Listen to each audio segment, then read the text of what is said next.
Saya sudah share screen, bisa terlihat? Bisa, Lihat, Pak. Pak.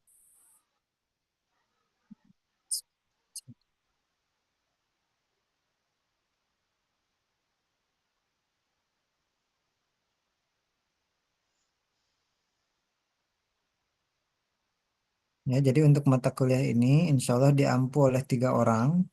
Saya, kemudian Ibu Lan, dan juga Pak Anas. Jadi untuk pertemuan pertama sampai dengan pertemuan kelima, insya Allah bersama saya, ya, kita akan membahas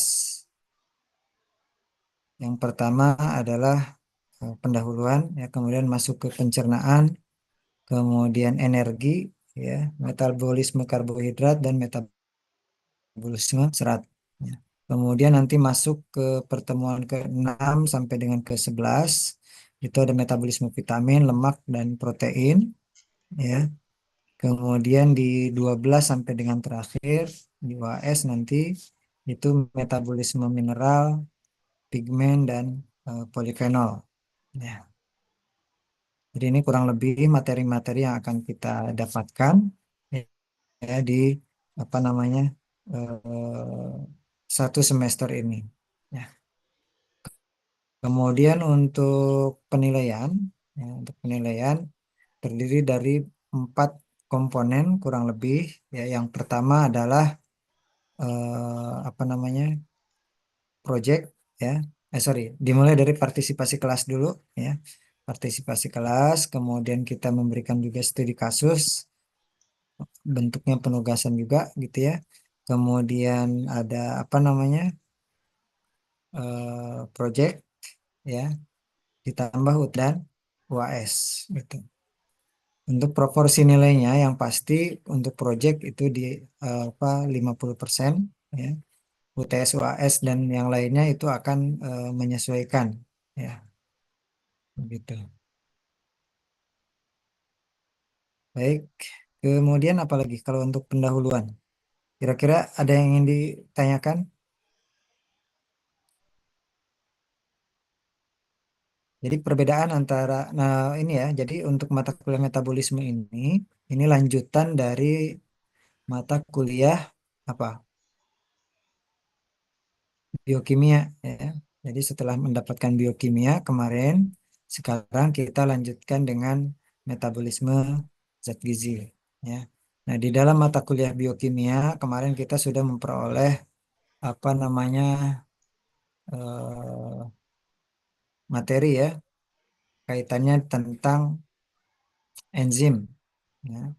Enzim, kemudian juga bagaimana kinerja enzim, kemudian kita mengetahui juga di situ bahwa molekul pangan, yaitu dibagi menjadi 2, makromolekul dan mikromolekul. Ya, ada karbohidrat, lipid, dan protein untuk makromolekul. Untuk mikromolekulnya itu ada mineral, vitamin, ya, pigmen lari di apa masih di luar itu, ya, untuk pigmen. Nah, kemudian untuk hari ini atau untuk siapa namanya metabolisme, kita akan mempelajari bagaimana suatu pangan, ya, mulai dari mulut, ya, sampai dengan keluar dari tubuh kita melalui anus gitu, itu bagaimana di metabolisme di dalam tubuh gitu, ya. Metabolisme, jadi apa namanya, kita akan mempelajari bagaimana makanan yang kita konsumsi itu kaitannya dengan atau pengaruhnya dengan sel-sel tubuh kita gitu, ya. Nah, kemudian yang saya harapkan di dalam setiap mata kuliah, tolong apa namanya, jangan terbatas kepada apa yang disampaikan saja, ya. Apa yang ingin Anda ketahui, ya, mungkin bisa diperoleh jawabannya di mata kuliah ini, yaitu harus aktif untuk bertanya, ya. Jadi kalian harus aktif untuk bertanya kaitannya dengan metabolisme ini, ya. Jadi dengan begitu nanti kita akan mendapatkan pengetahuan yang lebih atau pemahaman yang lebih dalam lagi, ya. Saya kira sebetulnya materi-materi ini secara umum, ya, di SMA juga sudah dapat sebetulnya. Nah, tetapi kita perdalam lagi di kuliah ini. ya. Nah, sehingga untuk memperdalam tadi dibutuhkan partisipasi Anda ya untuk bertanya ya. Karena apa? Karena terkadang apa yang kami sampaikan itu tidak apa ya terlalu sempit gitu ya. Nah, dengan kalian bertanya, maka kita akan membuka wawasan-wawasan yang lebih luas lagi. Ya. Jadi dimohon untuk kerjasamanya dalam hal ini untuk apa namanya menggali ya, sama-sama menggali. Ya, siapa tahu kami lupa ya untuk menyampaikan kepada kalian gitu. Baik, ya. Oke, untuk pendahuluan ini, silakan. Kira-kira ada yang ditanyakan tidak?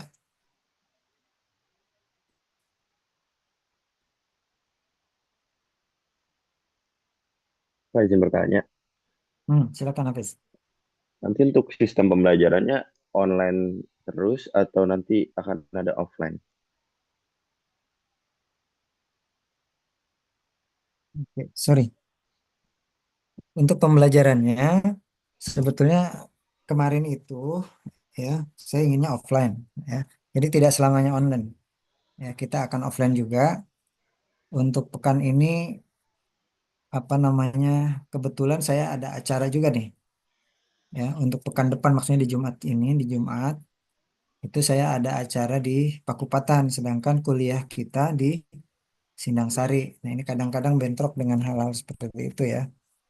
Nah, jadi tidak semuanya online ya, Hafiz. Karena online sebetulnya banyak kekurangan gitu. Saya juga nggak suka. Ya, gitu Hafiz. Baik, Kak, terima kasih. Hmm. Baik, silakan yang lain. Mau izin bertanya, Gimana Hafiz ya?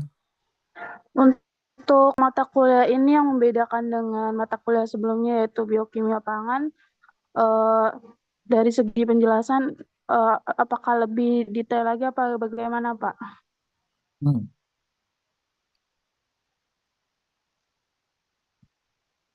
Baik. Kemarin biokimia saya dan Pak Anas atau bukan ya? Mata kuliah biokimia semester lalu itu Ibu Reni dengan Pak Anas, Pak. Oke, oke. Baik. Ya, kalau untuk apa namanya eh, titik tekan kita ya untuk biokimia itu adalah di enzim, kemudian di makromolekul ya, hampir mirip-mirip juga dengan kimia pangan gitu ya.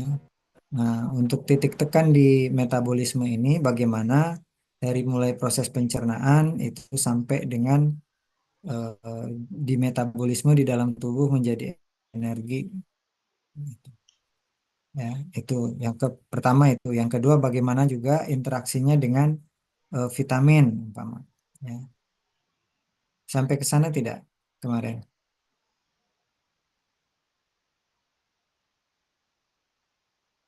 Nah, nah, kalaupun tidak, ya, itu intinya adalah kita coba perdalam lagi di sini bagaimana biokimia lebih ke arah spesifik pada nutrisi ya. Baik, berbeda. Tapi memang apa kalau di overlap sih tidak ya. Kita pendalaman pendalaman saja ya terkait dengan bagaimana zat-zat gizi itu di metabolisme di dalam tubuh gitu. Nah, baik, ada lagi?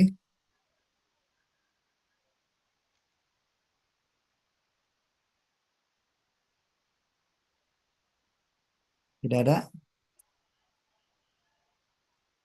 Baik, kalau tidak ada, kita coba masuk ke pencernaan ya. Sebentar, saya stop dulu.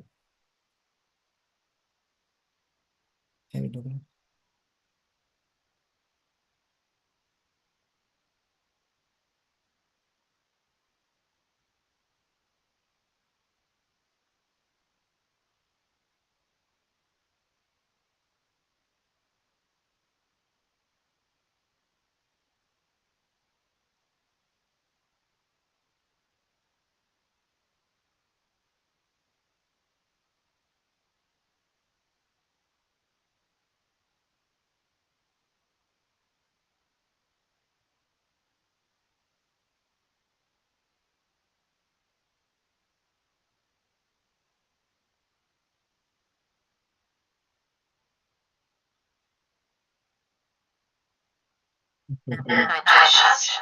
Oke, bisa terlihat?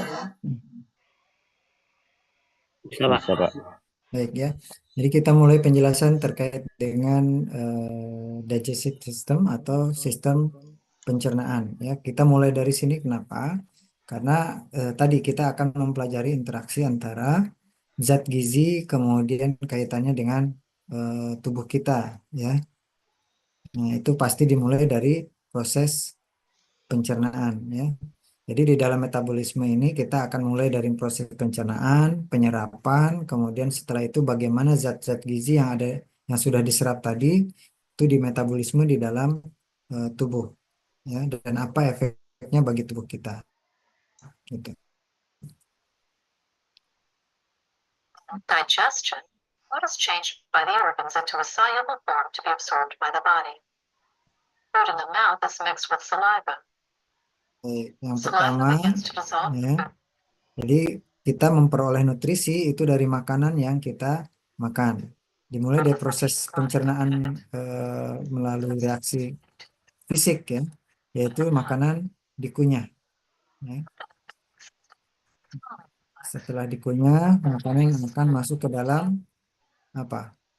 Kalau kita menelan makanan masuk ke tenggorokan atau kerongkongan? Kerongkongan, Pak. Oke, kerongkongan. Kalau makanan masuk ke tenggorokan, nah itu namanya proses tersedak ya. Nah ini ada epiglotis di mana ketika kita menelan makanan, dia akan menutup saluran pernapasan. Ya. Kemudian makanan itu akan ditelan dan dengan gerak apa ini? Makanan masuk ke dalam saluran pencernaan melalui gerak atau difasilitasi dengan gerak apa? Masih ingat? Gerak Gerak peristaltik. peristaltik, Pak. Peristaltik, betul ya. Nah, ini makanan ditelan dengan melalui gerak peristaltik dan masuk ke ini ke dalam organ yang kesekian ya, organ yang kedua dari mulut masuk ke lambung melalui kerongkongan. Nah, ini adalah lambung ya, di mana di dalam lambung itu sudah tersedia cairan asam lambung atau getah lambung ya. Di mana getah lambung ini isinya itu yang paling utama adalah asam HCl ya. Kira-kira apa fungsi HCl di dalam lambung? Kenapa HCl yang disiapkan oleh Tuhan yang Maha Kuasa ya? Kenapa yang disimpan di sana adalah HCl? Ada yang bisa jawab?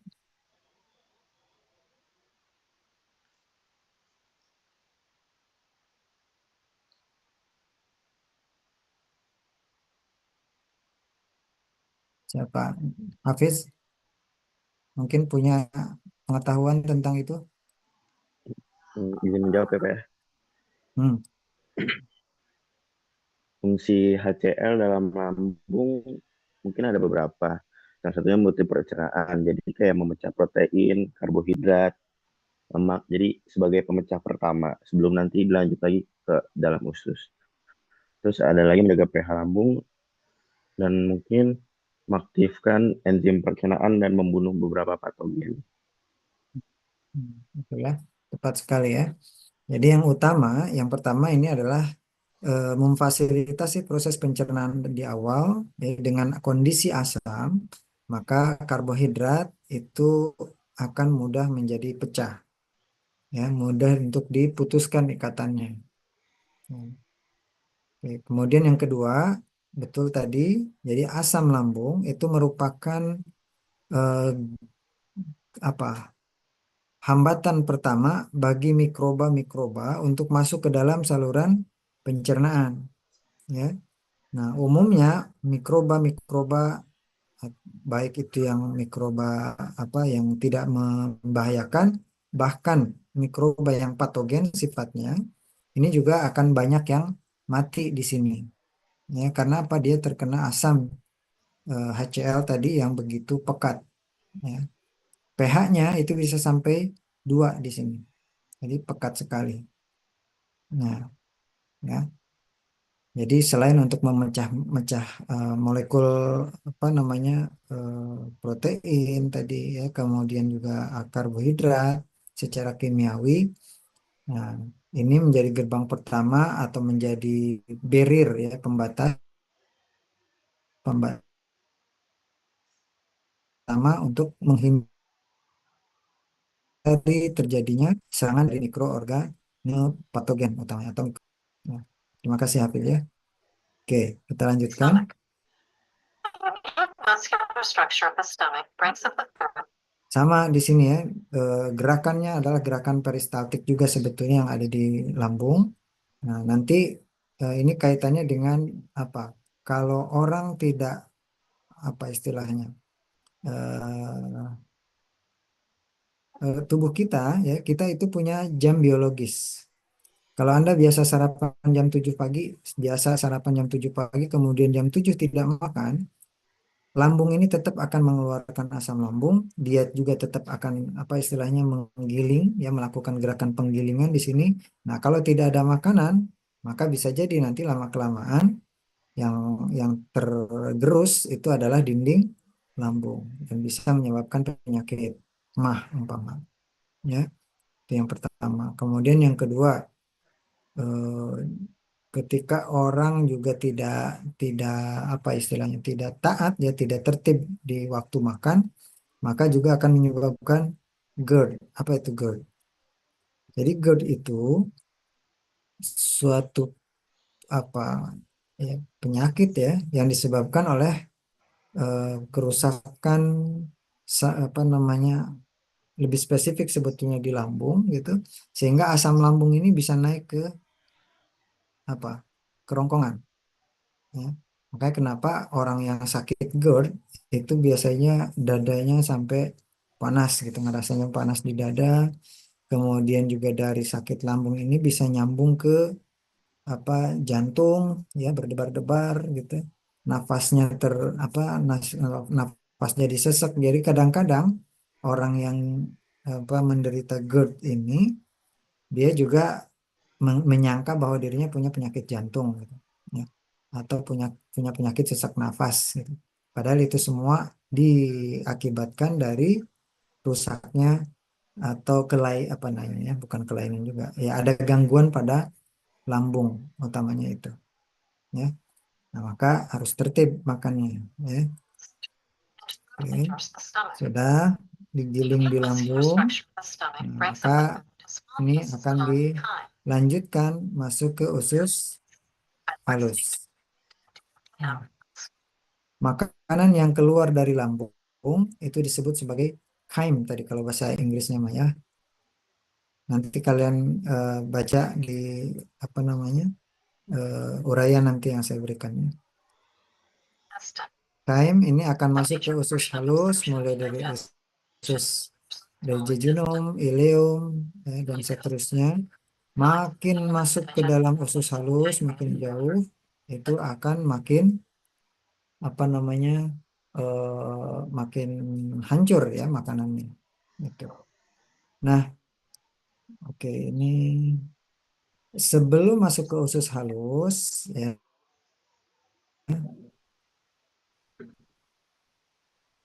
kain tadi itu harus melewati usus dalam usus 12 jari ini terdapat satu saluran ya, satu saluran di sini. Kursor saya kelihatan nggak? Kelihatan, Pak. Terlihat, Pak. Ya, Terlihat, Pak. kelihatan ya.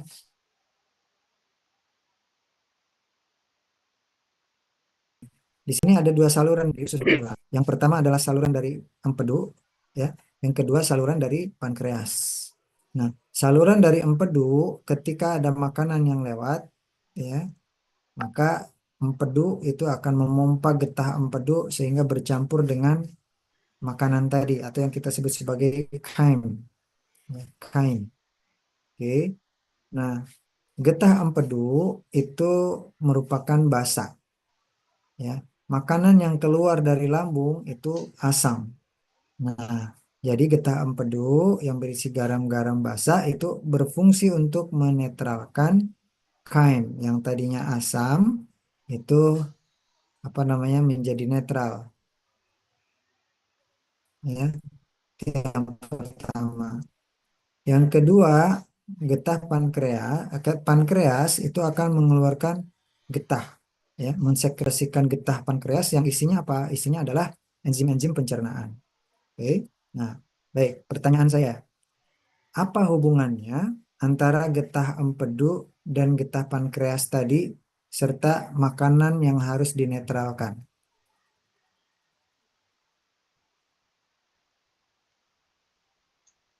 Silakan. Ada yang bisa jawab?